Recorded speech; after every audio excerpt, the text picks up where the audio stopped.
नमस्ते आप सभी को, राधे राधे। फिर से हाजिर हूँ आपके सामने आपके पर्सन की, आपके पार्टनर की करंट फीलिंग, करंट थॉट्स को लेकर। तो चलिए शुरू करते हैं।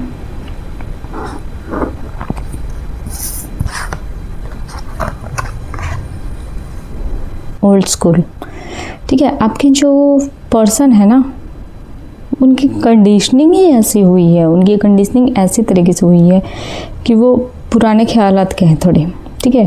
और अभी फ़िलहाल यहाँ करंट थॉट्स की बात हो रही है। ये कार्ड मेरी रीडिंग में बहुत बार आता है, पर अभी करंट थॉट्स की बात हो रही है। तो यहाँ देखो, आप देख सकते हो replaying events over in your head. आपको ऐसा लग रहा है कि सब कुछ ख़त्म हो चुका है। मेरे पर्सन के दिमाग में अब मेरे पर्सन मेरे बारे में सोच भी नहीं रहे, पर सच्चाई ये है कि उनके दिमाग में अभी भी वो पुरानी चीज़ों के, पुरानी बातों के उधेड़-बुन में ही लगे हुए हैं। पुरानी चीज़ें उनके दिलो दिमाग पे अभी भी रिवाइंड होती रहती हैं।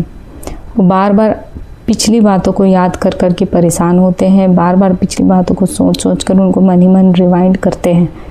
पर आपके दिमाग में ऐसा लगता है कि सब खत्म हो गया है, ठीक है। आपके जो पार्टनर हैं या आपके जो पर्सन है, मुझे क्लियरली दिख रहा है कि वो आपके साथ समय बिताना चाहते हैं, आपसे फिर से मिलना चाहते हैं, आपसे फिर से मिलकर आपको डेट पे लेके जाना चाहते हैं, ठीक है। आपके साथ आपको डेट पे लेके जाना चाहते हैं, या फिर वो ऑनलाइन वीडियो कॉल या किसी भी तरीके से बस आपसे मिलना चाहते हैं, आपसे कांटेक्ट करना चाहते हैं, आपके साथ समय बिताना चाहते हैं।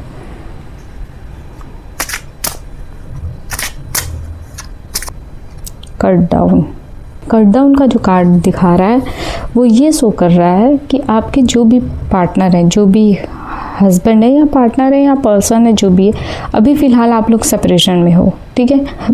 फ़िलहाल आप लोग सेपरेशन में हो।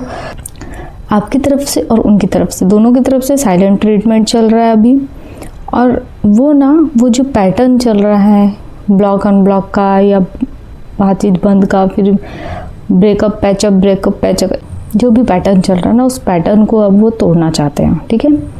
यहाँ मुझे सेपरेशन दिख रहा है, क्लियरली दिख रहा है कि आप लोग सेपरेटेड हो, अलग हो, एक दूसरे से कांटेक्ट में नहीं हो। फिर भी वो अब आपके इस साइलेंट ट्रीटमेंट, आपके चुप रहने की वजह से वो इरिटेट हो चुके हैं, फ्रस्ट्रेट हो चुके हैं। आप वही कर रहे हो जो वो करते थे आपके साथ। अब आप इतना वेट कर कर के आप इतना तंग हो गए हो कि आप खुद अब उनको कोल्ड ट्रीटमेंट दे रहे हो, जिसकी वजह से वो काफ़ी इरिटेट हो गए हैं, बहुत ज़्यादा परेशान हो गए हैं। अब इस पैटर्न को वो तोड़ना चाहते हैं। The golden mirror, narcissist, love bombing, self absorbed, one sided. देखो यहाँ पे क्लियरली दिख रहा है ना कि आपकी जो पर्सन है वो पास्ट में आपके साथ बहुत गलत किए हैं। आपके पहले वो एक नार्सिसिस्ट की तरह आपसे बिहेव किए, लव बॉम्बिंग किए, वो खुद में ही मग्न रहते थे, खुद को ही सेल्फ सब, खुद में मतलब वो खुद को ही ज़्यादा इम्पोर्टेंस देते थे। वो कभी आपको इतना इम्पोर्टेंस दिए ही नहीं अपनी लाइफ में। वो सिर्फ और सिर्फ खुद को इम्पोर्टेंस देते थे। और आपका प्यार जो था वो वन साइडेड था। आपका प्यार वन साइडेड था और उनकी तरफ से प्यार कुछ नहीं था। वो सिर्फ अपने आप को ही पसंद करते, वो उनके लिए वो ही उनके हीरो हैं, ठीक है। तो ये तो क्लियरली दिख रहा है कि पास्ट में वो नार्सिसिस्ट थे, पर अब जो है उनको अपने किए का पछतावा हो रहा है, वो रिग्रेट हो रहा है उनको।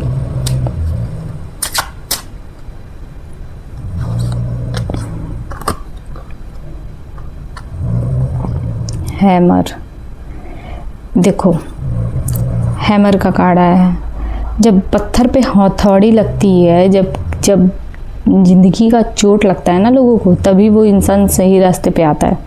जब पत्थर पे हथौड़ी पड़ती है तभी वो मोती का आकार लेता है।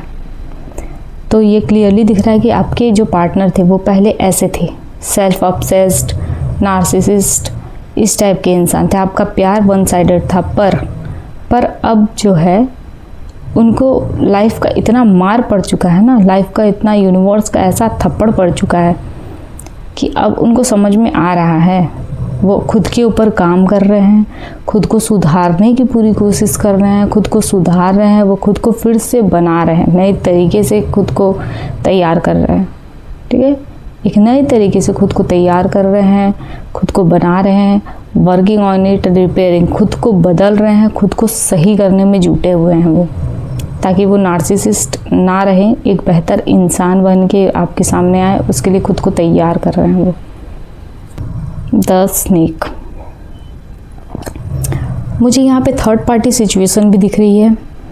तो ये भी हो सकता है कि कोई लेडीज़ है जिसकी वजह से, कोई औरत है, ठीक है, जिसकी वजह से आपकी लाइफ में प्रॉब्लम आया था। आपके जो भी पर्सन है या पार्टनर है, वो आपके और उनके बीच जो भी प्रॉब्लम आया था वो किसी थर्ड पार्टी की वजह से था, किसी दूसरी औरत की वजह से था। वो दूसरी औरत कोई लव रोमांटिक एंगल भी हो सकता है उनका, या फिर उनकी माँ या बहन, कोई उनके परिवार का भी हो सकता है।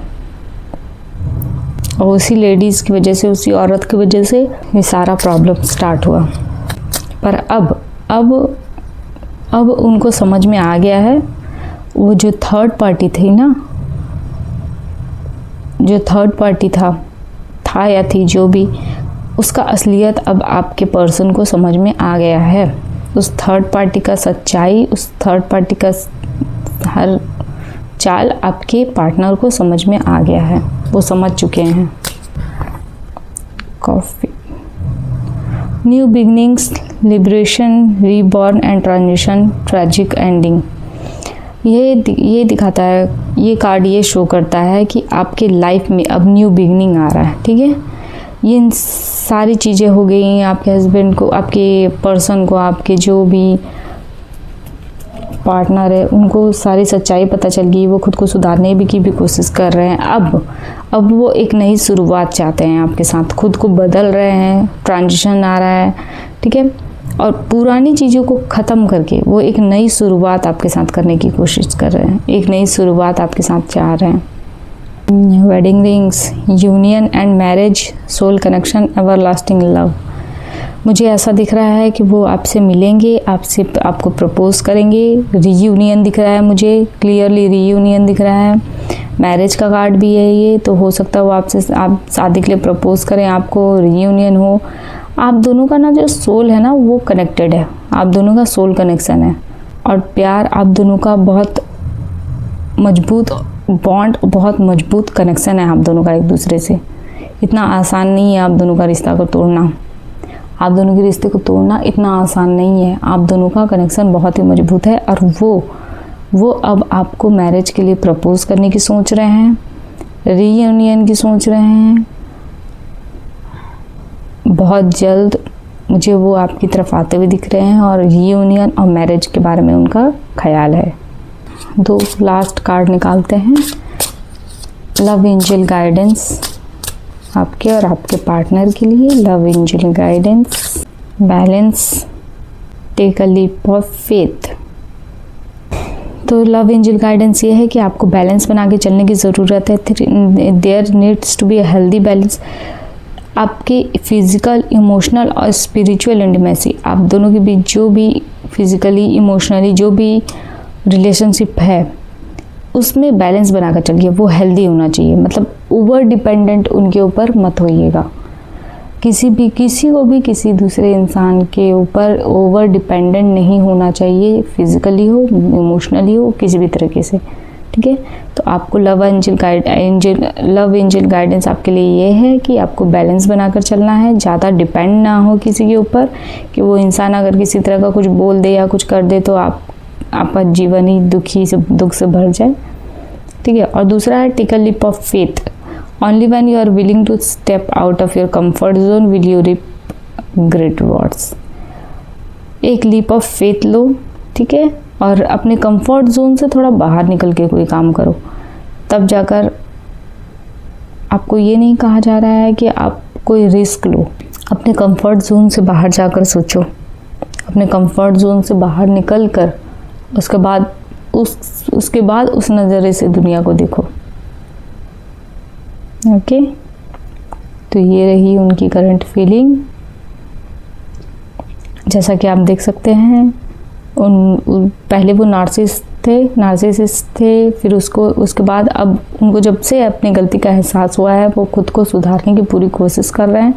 और मुझे रीयूनियन का भी कार्ड दिख रहा है। खुद को सुधार कर वो नए तरीके से आपके सामने खुद को पेश करेंगे और खुद पे काम करेंगे।